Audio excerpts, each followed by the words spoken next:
is 10 News. The repercussions could be enormous. Fears of fallout after a California woman was kidnapped and held hostage for days in the Congo.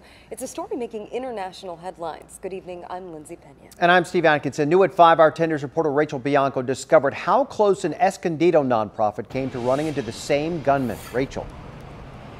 Steve, really just a matter of hours. Ecolife is a conservation group.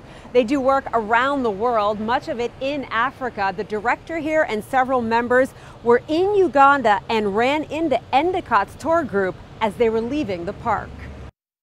We tried to keep a little distance. Right after this, I moved away from her. These are just a few of the incredible images Bill Toon has captured on safari in Uganda. It's a trip of a lifetime for many people. That trip of a lifetime turned into a terrifying 5-day nightmare for Kim Endicott.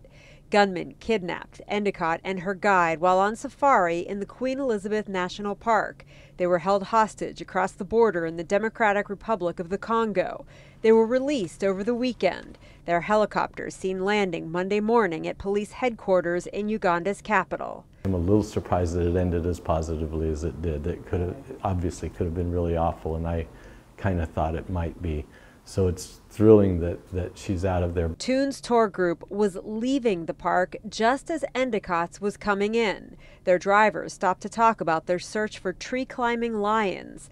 Endicott's group decided to come back a few hours later. That's when they were ambushed. We have to keep it in perspective that this was one person in a country that has actually a really wonderful record for safety. But they sent an AK-47 in front and behind us. Toon says he's never traveled with security, but after the kidnapping, they were required to have armed guards follow them.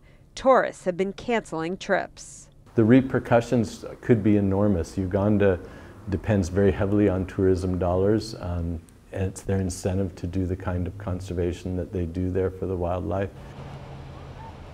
Details of their release, including how much ransom was paid, are not being made public. It is unclear when Endicott will be back home in Orange County. Reporting live in Escondido, Rachel Bianco, 10 News.